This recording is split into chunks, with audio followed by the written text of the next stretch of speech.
La Ofrenda is a project that my wife, Ana Giselle Palma, and I started a few years ago with the Philadelphia Folklore Project.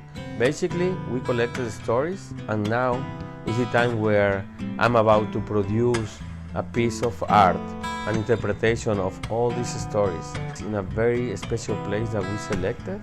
9th Street on South Philadelphia is a beautiful place where at any given day you can walk and see hard-working people. They selling, they buying, they interacting, they creating. I think this project is very important because it's showing us all these beliefs that people have. How do they create this particular space? They have it on a special area in the house. It's about the time to find out why.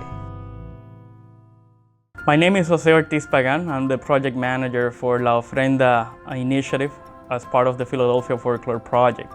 An ofrenda, which is often the offerings that you put in an altar, becomes not only a place for introspection or a place to remember the loved ones that are no longer with you, but it's also a significant and important place for consultation. La Ofrenda gives us the opportunity to actually celebrate not only a belief system and a structure. This project allows the artist Cesar Viveros to explore the artistry within that process, which is really important and that often an element that doesn't get as celebrated.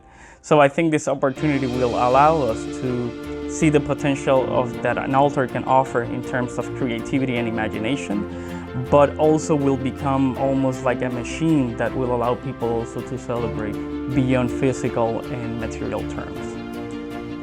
This is where we understand more the concept of ofrenda. La ofrenda as a special gift, special tribute, a special element that sometimes we put on the altar for different reasons.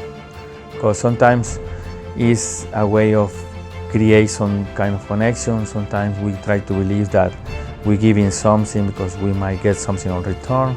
And sometimes it's just a way of express our gratitude for something that either happens, is happening, or we hope will happen.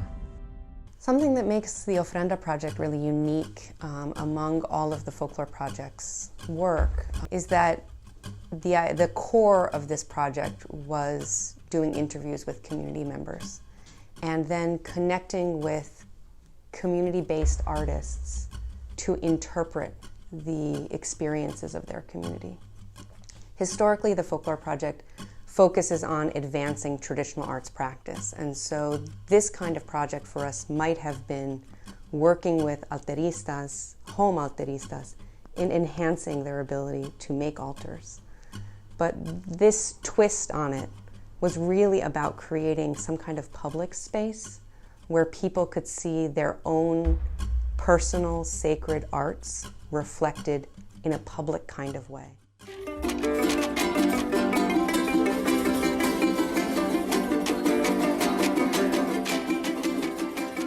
Finally, we got the day of the opening. It was a dream day for me. The distinction between what was happening on the street and the party and the celebration, and then this very organized and calm and quiet and pensive space inside the altar. I was so pleased to see how many people came to the event. Even some of the people that we interviewed 2-3 years ago, and they were here, some of them, not all of them, but it was beautiful to see this culmination. The experience of just walking into this room filled with incense. So the smells, not only of my own childhood, but also of spirituality and clarity, like really hit me.